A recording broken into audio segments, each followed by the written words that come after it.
So I have a little story for you. It was during the time that the court said you couldn't pray at school, and so this school was having their graduation ceremonies, and the kids were told explicitly that those that were going to get up in front and speak could not speak about God. And because this was a parochial type of school, they were very disappointed.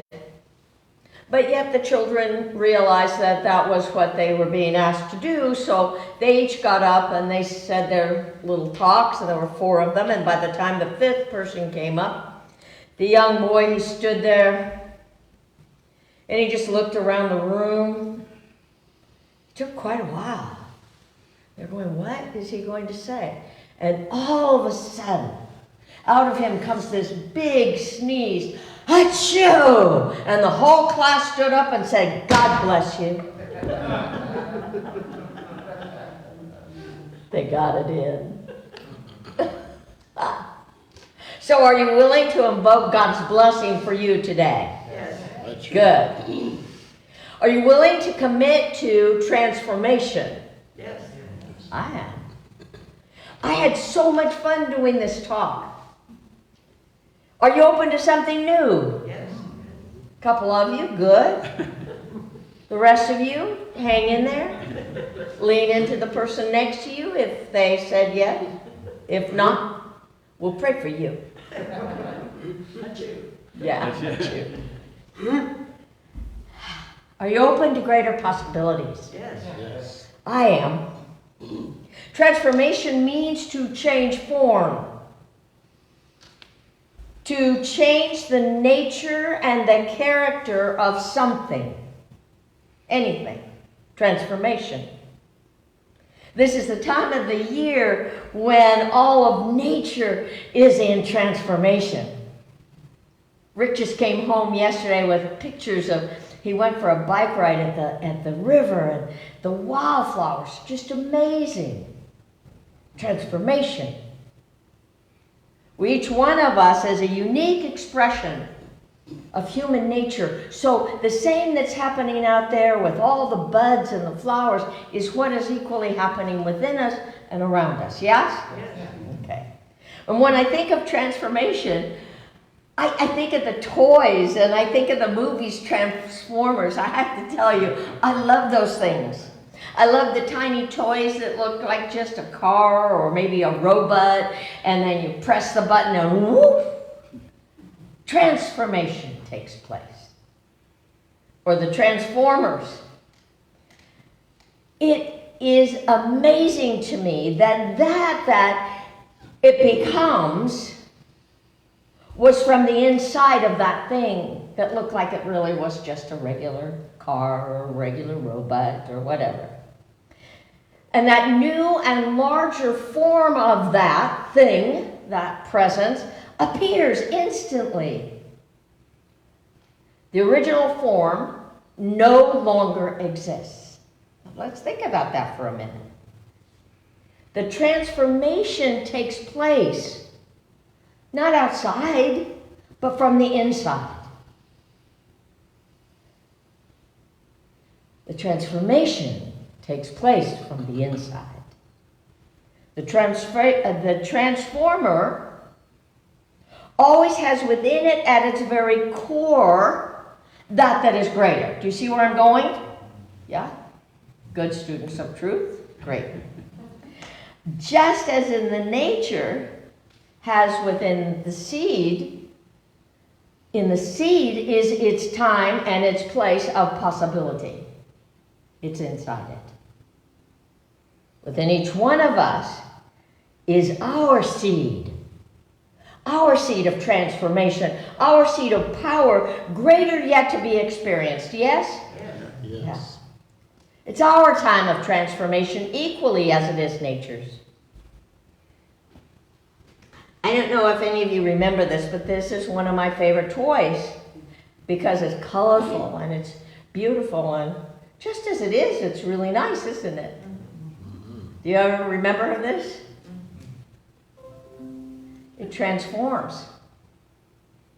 It becomes so much more than what it was originally seen as.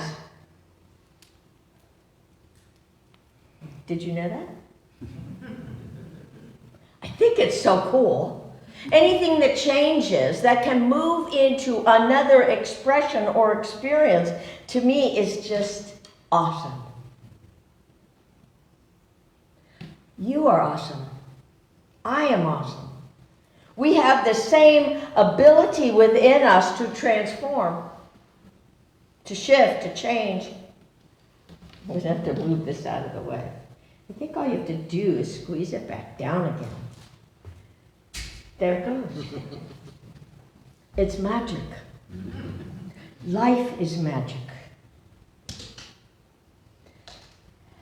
You've already said you're open to possibilities. Stay open. Are you desiring to live, beginning today, to live beyond your limits? Yes. Yes. One. Good for you. Thank you. See, it's up to each one of us to make that choice. I am open. I am willing to transform my thinking from limited ideas to embrace something greater. Reverend Suzanne did this last week. Open to something greater. Yes? Yes. Everybody. Yes. Yes. Good. Even though you're not sure what you're transforming into, you're willing to do it. Yes? Yes. Okay, great. See, it's our seed of power that is great, yet greater to be expressed and experienced. Reverend Suzanne took us through a process last week. The process was about visioning. If you didn't get an opportunity to be in her workshop, I know you can give her a call. Yes, Reverend Suzanne? And she will take you through a visioning process so that you on your own can move into a greater vision. Yes? Good. In visioning, one of the first questions that we are asked is, what are you willing to release? See, because we hold on so tight to the idea of what we think we are that we have no idea that we have something more within us. So the question must be, what are you willing to release? So just take a moment and think about that. Because this is a talk on transformation, what are you willing in this moment to just set aside? You can pick it up before you leave because I don't want you to leave it here. But just set it aside. And when we're willing to let go of something, when we're willing to release an idea or a belief or a circumstance, we get the opportunity then, because we're free-flowing, we get the opportunity to step in the vision and have those old beliefs transformed and to embrace our greatness. That's what the visioning process is about. It's about what is it, where do I want to go, how do I want to be? And what are you willing to release today? Bring it to mind. See, we all have dreams and desires and adventures yet to be lived. I do. Do you? Yeah.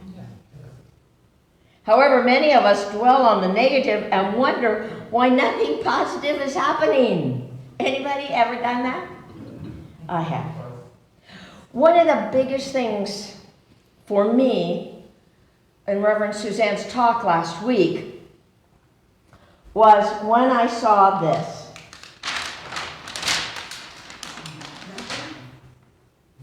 Everybody saw Reverend Suzanne's talk? It's the dot. Can y'all see that? I hope it's on Facebook.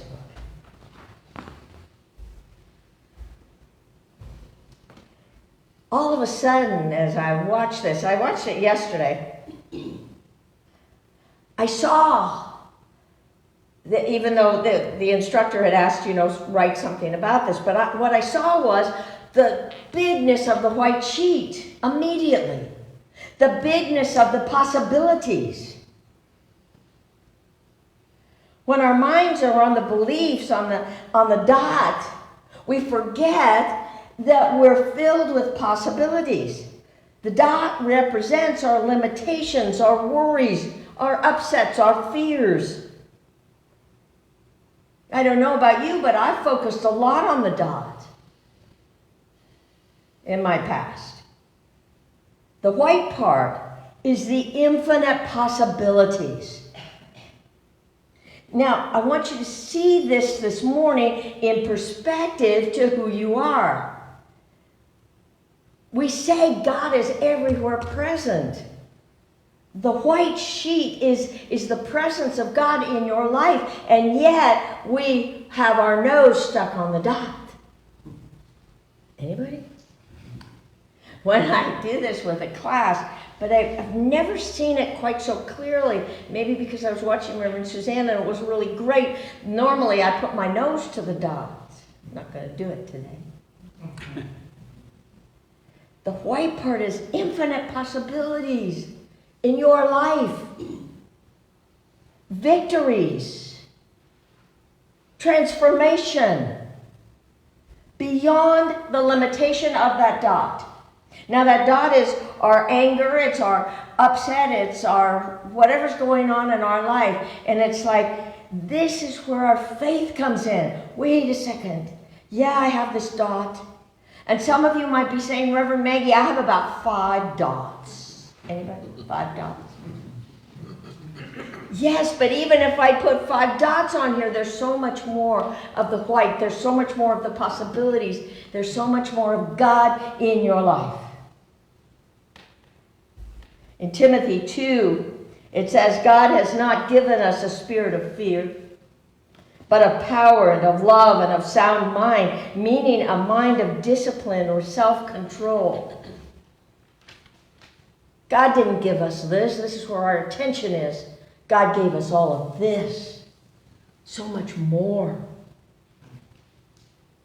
This is how we learn to see beyond the dot, beyond our limitations. It's up to each one of us to see beyond that dot into infinite possibilities. What is it that you're desiring to take place in your life? Because I'm guaranteeing you, when you move your attention from the dot to the possibilities in God, it's infinite. My old dot, I have a couple old dots. I think you do too. One of my old dots was I kept asking Rick to travel with me. I do like to travel. And he'd always say no, because he traveled a lot as a kid and in his teen years. His dad was an attaché for the government. So he really goes, I really don't feel like it anymore. And so 4 years ago, I decided that, well, if he's not going to go to Europe with me, then I'm going to use that money and I'm going to buy a dog. And I thought, wow, the dog's going to last longer than the trip. So I bought Bodhi. I have to tell you, that was one of the best things I've ever done. But the other really good thing that I did in that moment was I gave it up. I gave it up to God. I gave up the idea of going anywhere with Rick on a trip, even though we did go to Kauai that time, but that, I gave it up. I said, I love this man, and if he doesn't want to go traveling with me, I'll find a girlfriend that she'll want to go travel with. You see, I stayed out here. Because if I focus on this, I'm not going to like it very much, am I? That's not possible. A month ago, Rick sends me an email. And he says, how would you like to go to Bali with me? I had to check and make sure it was the right Rick that was asking. I said, I think I called him immediately and said, what happened? He said, well, he said, we're not getting any younger. I said, oh, you know this. And he said, you've kept asking, which I'd stopped. Once I got Bodhi, I said, I'll go with the girlfriend. And he said, you kept asking, and I got this email. We got it from a friend of ours, and we're going with the group. We're leaving for Bali in September, and it was on his birthday that the trip was leaving, so I guess he thought that was a good birthday present. Anyway, when we give it to God, the answer can come back so much easier. Now, of course, Bali's one of my special places that I really wanted to go to. We got to give it up to God, because our thinking, our beliefs, our ideas are limited. This is our human perspective. So when we let go and we let God, that's what this means. Our job as faith-based people is to become aware of what is right and perfect and powerful inside each one of us. You are so powerful. Look at how much more power you have than the difficulty or the problem or what you're focusing on. This is when we step out of it and say, okay, God, help me. Help me see this clearer. Help me. Guide me through this. See, it's up to each one of us to allow the transformation to take place. To stop looking at the dots. First, by becoming aware of the unique, powerful God within each and every one of us. Because you see, when we open to transformation, when we open to the possibilities, and our faith and trust, the blessings are beyond our imagination. When we commit to transforming us, me, you, not somebody out there. See, if I would have spent those 4 years trying to transform Rick, I think we would have had a different outcome. We don't stop at the dot because we know so much more is possible. Keep looking at this and see that no matter what you're going through in your life, that there's so much more possibility for you. I am open. I am receptive. I am available. I am on board. Everything always works out for me. When we focus on this, we don't believe that, do we? Right now, so much is bombarding our lives. So much is in the news, draining our faith when we focus our attention on the news, when we focus our attention outside of us. It shrivels, in my opinion, our divine nature. We see the ideas of COVID, the vaccine, the racism, the voting rights, the misinformation, the lies, whatever it is, and we must each ask, am I only focusing on the dot? Because you see, there's infinite possibilities. So when we take our attention off the dot and when we see something that isn't working, then let's jump it up. Let's go higher still to what is it that you would like to have a world that works for everyone. And what does that look like? And name it. Am I daily willing to deepen my faith is the question we must each ask ourselves. Am I open to life's blessings? Because you see, out here, the blessings, we give permission to the blessings to work in our lives.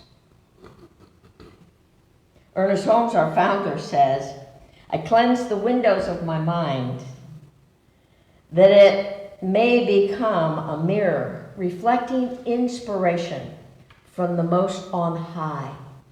Not from the black dot. The inspiration comes from on high.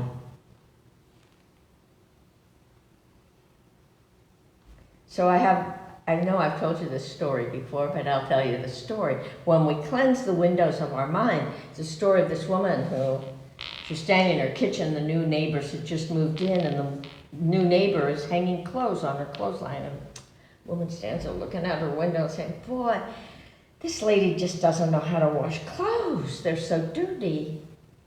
And she's complaining to her husband, and the next day, same thing happens. And she goes, maybe I should go over there and tell her how to wash clothes. And so the next morning she gets up and the woman's out there again and she says, oh, a miracle has happened. The woman learned how to wash her clothes. They are so clean. And her husband walks in the kitchen. He says, no, honey, I washed our windows. I like that, because what it's asking us to do is to cleanse our own windows, to see, what am I looking at? Am I seeing from my black dot? Am I seeing from my troubles? Am I seeing from my difficulties? Or have I cleaned the windows of my mind in God's love? Dr. Martin Luther King Jr. said, if a man is called to be a street sweeper, he should sweep the streets even as Michelangelo painted, or Beethoven played music, or Shakespeare wrote poetry. He should sweep streets so well that all the hosts of heaven and earth will pause to say, here lived a great street sweeper who did his job well. Here is a great street sweeper who did her job well. You're treasured by God. There's an infinite wisdom, an infinite power, an infinite presence that we can call upon 24/7. I like this saying, there's only one life. That life is God's life. That life is perfect. That life is my life now. There's only one life. That life is God's life. That life is perfect. That life is my life now. Gently just close your eyes. We'll go into prayer now. There's only one life. That life is God's life. That life is perfect. That life is my life now. There is only one life. That life is God's life. That life is perfect. That life is my life right now. And knowing and accepting the one life and the one power and the one presence that is all embracing. It is the fullness and the richness beyond our wildest imagination. And we breathe into this sacred and holy place that together we create. And we allow the fullness and the sweetness and the richness and the inspiration of God to awaken our spirit this morning in a greater way than ever before. Where there's a need for a physical healing, I call forth that miracle-working power of God, because it knows exactly what to do within me and within you. This is what I know. And from this very place on high, I allow each and every one of us in this moment to awaken higher than ever before, to awaken into that vision of promise, that vision of something greater taking place in our life. What is it that you would ask today? And the answer is, you are my beloved in whom I am well pleased, and this is what I know to be true about God in your life and God in my life. And the mystery and the miracles of that is so much greater than a black dot, or even 5 black dots. There is no stopping a faith-based person in this essence of love. This is what I know to be true. And greater than what I can speak in words, I know is already taking place in your life and in my life and in the life of the world. Because together we hold that high watch, that light of truth. So I just release this, my word, into that ever-living, loving law of God that always says yes. Knowing it returns to us, multiplied, magnified, spilling over. We are each full of it, and we are so proud of that. We breathe into that. And we just allow God to do God's work. And if you're in agreement with any of this or part of this, join me in saying, and so it is. Amen.